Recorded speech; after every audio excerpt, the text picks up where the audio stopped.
Damn, everybody was fucking this episode. Ooh, I'm black and I'm proud. I'm black, they can't keep me down. I'm black and black with a smile. A black beam of the man. Hey y'all, it's producer, and today marks the end of Dear White People Season 2 with episode 10.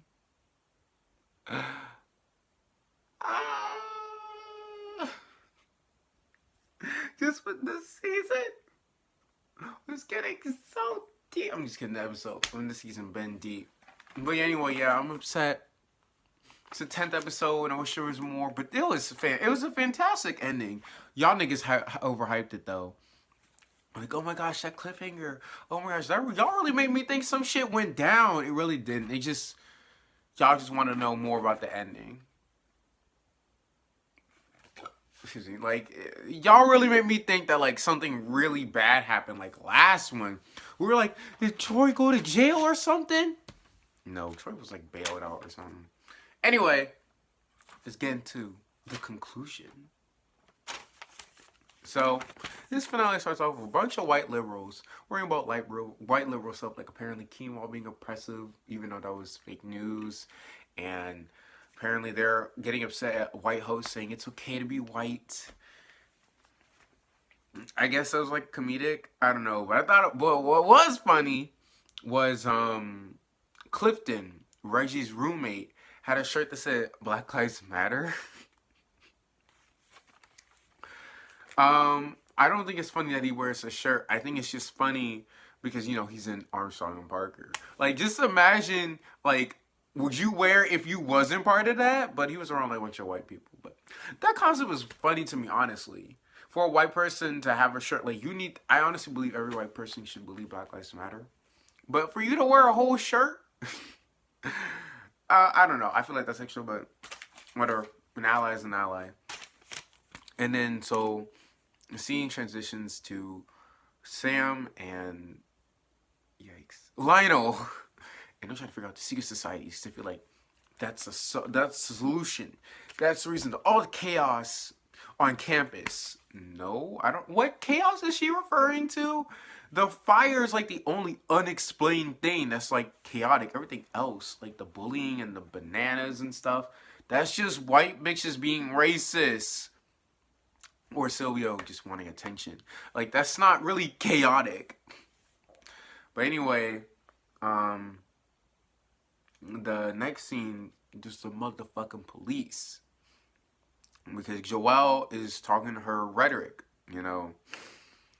And they're listening to it for some reason. And the guy was being annoying. He was like, oh, look at these black people think they're gonna get rights.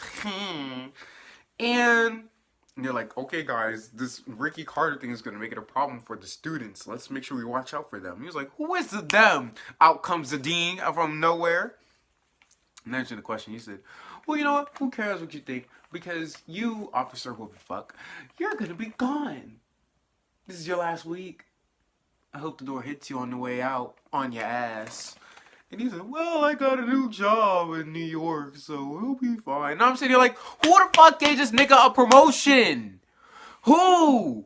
Do you not know that this nigga put out a gun in a a fucking tuition paid college student for no goddamn reason? I fucking can't. And then, using Joelle's speech on Dear White People as another transition, it goes to Coco and Kurt. And them niggas are fucking. And that's the first fuck session of this episode. There's like 4. God damn. Everybody getting cheeks but me. God damn. And I'm just like, why the fuck are y'all fucking? You want a person with power, right? Pastiche, I don't think is that powerful. Coco, get you a rubber band. See, I hate these fucking rubber bands. I should have just taken them out. Oh well. And then, so, I'm just making a joke because they were like, oh, they don't know. And I was like, no, they don't. But if Coco dating a white boy is not the same as Sam dating a white boy. So you're not secret white bae, you're just a secret bae. Calm down, bitch. And then Troy tries to do a spot for Pastiche. Troy, what the fuck are you doing? Pastiche don't give a fuck about you. And apparently they have like standards now. Oh, so they didn't have standards then? I don't know why he wants to be pastiche, but he does, and he has to work on more arts in order to be in it. Okay. Then the episode. And then the next scene goes to Reggie and Troy. No, just Troy. It's just Troy. And he's walking out. And Black AF was talking about, hey, we got a plan. We're going to find out who set the fire. And then we're going to cause a revolution. And I'm sitting here like, Al, you don't take a fucking seat. As the twin said, fucking grownish, someone get Malcolm Extra. So Troy, after seeing that, goes to his room. And apparently, it's not Black AF, it was Black Caucus. Black Caucus is having their meeting. And Troy's like, oh, I don't want any part of this. And then people were just whispering, oh, you're a traitor or whatever. I mean, like, he's been labeled as a traitor before, but I don't think he cares. What he does care about is when he goes in the room and I think he's about to smoke. I'm not too sure what he's doing with that bong. Like, it would make sense. But I feel like maybe after episode 7, he'll think about not being that high. I thought that was what this is about. But no. We don't even get to see that part. We hear a bunch of shit. And I'm like, oh shit, Lionel's fucking. But then you're like, no, he's not. Because that was clearly from a computer, because it's not as loud as it is. Well, I was half right. It is coming from a computer, but Lionel was certainly fucking. It's like they watch porn while they're fucking. Can y'all get your fucking lives? And I thought it was like how to do things. No, they're just doing it. They're just Wesley and Lionel. Oh my goodness, they are too much. And then this bitch was like, oh, it's like a Hadouken, like a Street Fighter combo. Oh. And then like he goes in for the, the gay sex shit, and then the bitch was like, oh, that's too much. Get me some lube. Now tell me why this bitch gets some fucking enticer.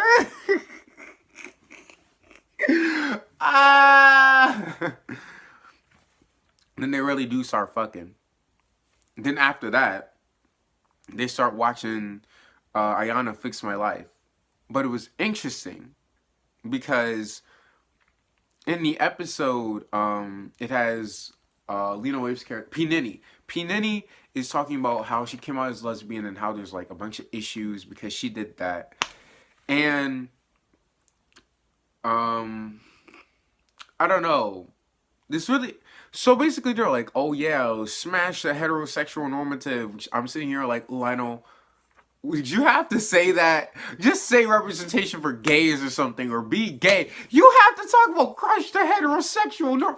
You sound like the goddamn SJW Silvio writes about. Silvio annoying as shit though. He was like, I don't subscribe to the identity politics of the left. Bitch, you're both annoying as shit. Your buzzwords. But then Wesley's like, yeah, let's smash the heteronormativity. Because, like, we're gays. We don't have to play into the rules like that. And he said, oh, I don't know. Some rules I'm okay with, like monogamy. And then Wesley's like, I don't know about that. And then Lionel was like, oh, no. No, he said we can squash rules like that, like gender, sex, and monogamy. And then Lionel was like, oh, yeah. And I was dying because Lionel was like, Lionel was really trying to hold it. He was like, why the fuck are we... You polyamorous, bitch? I could never. If you niggas polyamorous like that girl from She Gotta Have It, okay, you do you. But I'm a monogamous ass bitch because I'm a jealous ass bitch. Jelfish, actually. I said on accident. But I am jealous and selfish. So I don't know if I could do a relationship like that. Maybe a threesome, but that's not a committed relationship. So actually scratch that. Anyway, Lionel was shook. And they use that as a transition to go to Joel. They use not the fucking monogamy. They use Ayana Fix My Life as a transition to go to Joel and Reggie. And Joel and Reggie, after, P. Nini, like, eats her fucking tits, Joel and Reggie go to Reggie's room. And she talks about how she liked the Hotep because he made a move. Basically shading the fuck out of Reggie because he didn't. And then them niggas fucked. And I was like, finally!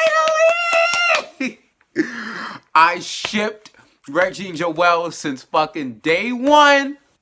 Okay? Ever since she told us last season that she liked them, I was like, yes, I'm here for it. And they fucked in that cinematography. Oh, bitch. That cinematography. That was fantastic. That was phenomenal, bitch. I felt like I was getting some cheeks. And speaking of cheeks, they tried to hide the fact that they were fucking. And so Sam walks in. And then Joelle was like, oh shit, what do we do? And then so she pretends to act like she was studying with Reggie with her clothes off. And she's like, y'all niggas are naked. But that's not the last time niggas were fucked. So Sam is really pressed about this secret society shit. So she's like, Lionel, can you tell me any more information? And, well, while she waits on that text, she gets a certain text from someone that says, come through. Ah! That's the new you up text. Come through. And let me tell you, when we heard that fucking headboard...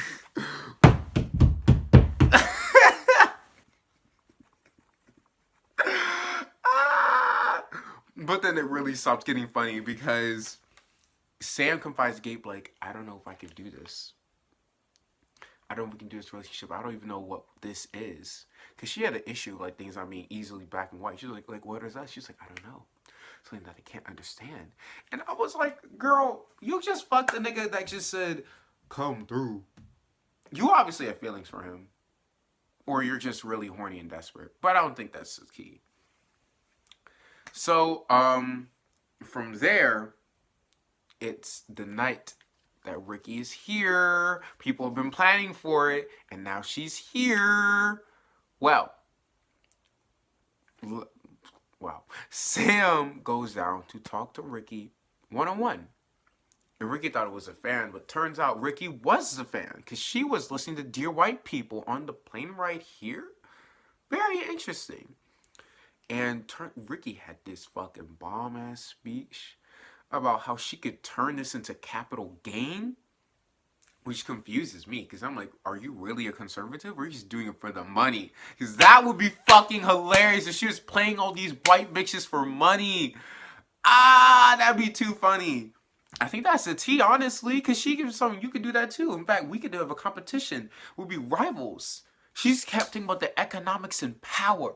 Let me tell you. When Ricky was talking about motherfucking power, I was like, Ricky, you can talk to me about fucking business any day.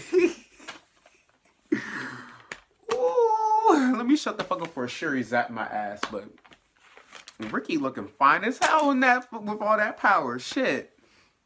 And so Sam's just shook because Ricky keep talking about fucking power, okay? And she just wanted to read her for fun. But that didn't happen. So then, Silvio, which, by the way, I'm pretty sure, Silvio, if you don't realize they're using your ass, he literally says, he leads out for Ricky. And then these hoes are like, oh my gosh, we're so glad that you're here. We need a person of color. Shut the fuck up. You realize how dumb you sound. We need a person of color. So y'all know how bad y'all look. Being conservative and white. Okay. Yeah, having him doesn't really change anything. Because honestly, he's white in my opinion. Person of color. Barely. Barely. Oh my gosh. Even if you got someone like Ricky. Anyway. So he tries to lead out for Ricky. But when he goes on that fucking stage and he get really shook and scared. I'm like, what is he scared? There's no one there. And then so he hands the mic to Ricky, who's upset that she didn't get a proper intro. But then she's like, welcome, Winchester. When I tell you that she turned around, I mean, when the camera turned around and showed the whole black ass audience, I cackled. She was like, you know that Carson Rhodes canceled, right? And then she kept making all these dumbass jokes that no one fucking laughed at. Oh my gosh! And then, bitch, that wasn't even the gag. The gag is that Sylvia was like, you guys know that this is here for paid people, right? Paid people with tickets. And she said, we all got tickets. Black Caucus and every other minority group on campus, we all got tickets. I was like, Coco!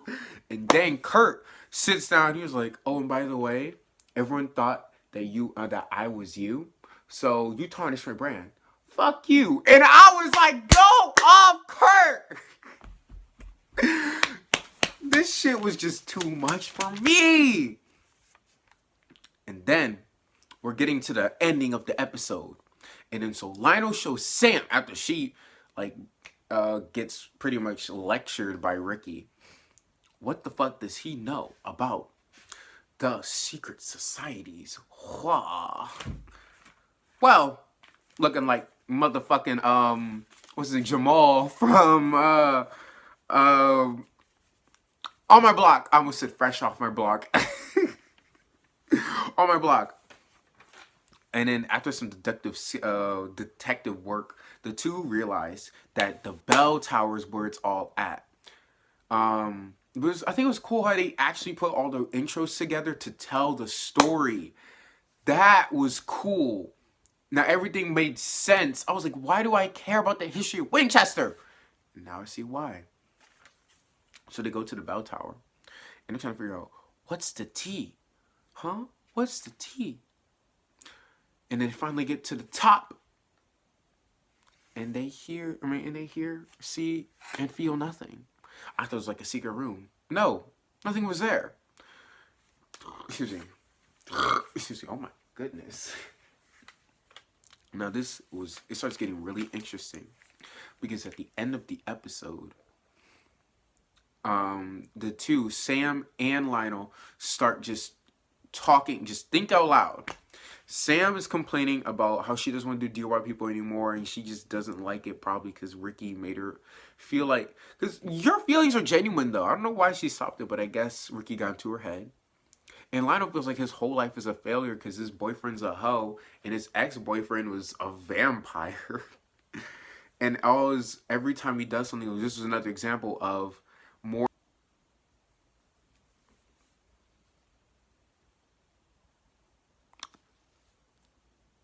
After this,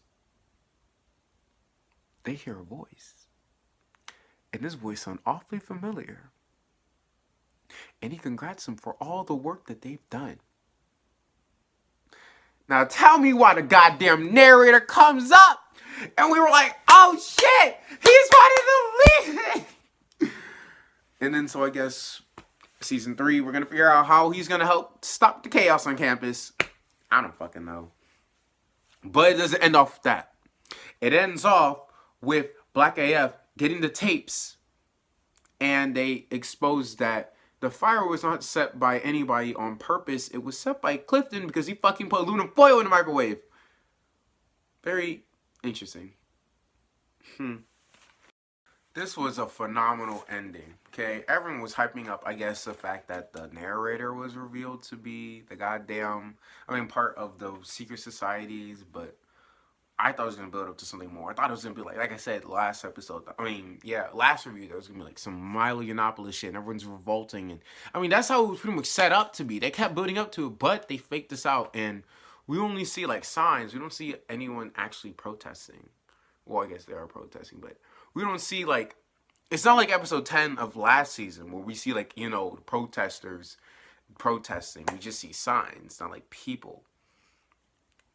And I thought it was very interesting that they didn't focus on that, but I'm glad they didn't because they showed me a whole lot that I was fucking glad I was here for that shit. Man, Justin fucking Simeon and all the writers, fucking Chuck Hayward, all y'all niggas, I am so... And all of what y'all did, the screen, big shit. Y'all told a fantastic story. Yeah, I agree with a lot of people. Season 2 is a lot better than season 1. A whole lot better, which is rare. Normally that doesn't happen. I am so glad I'm able to witness this. I'm in the Black Renaissance, y'all. What the fuck is up? But no, something I don't know if anyone noticed, but like throughout the episode, there's like church bells, and they were and I feel like it was pretty much foreshadowing that the bell tower was where the secret society things were led up to. But I thought it was interesting because it made me think of Majora's Mask with all the bells, you know, when the time when as the day goes on, you hear the bells throughout Termina. But if y'all don't play Majora's Mask, you'll know what the fuck I'm talking about. It's a great video game. Zelda. It's a shit. Anyway, this was a great season. Okay, had great cinematography and everything. Expect a fucking Twitter thread, because I'm probably going to do this. Be like, oh my gosh, the show is amazing. And probably expect the video talking about how I liked the season, how I didn't like the season, and, well, pretty much an overall review, I guess. And what I think is going to happen in season 3. But yeah, thank y'all so much for sticking with me. And if you have been binging my episodes, no, I'm about to do this shit all over again next month, because that's with Luke Cage. Luke Cage about to fucking come out. So I think I'm going to do that. And Superfly, Sorry to Bother You. And Black Klansman? Oh, yes. Oh, yes. But before I get ahead with all the mainstream media, I have to go on my commitments and highlight some YouTubers. Because y'all need to know that is the black content I'm really here for. So buckle up, guys, because this year, if you thought this was the pinnacle of fucking producer posts, oh, bitch, it's gonna be real good. You black and you love it, put your hands up. If you black and in public, put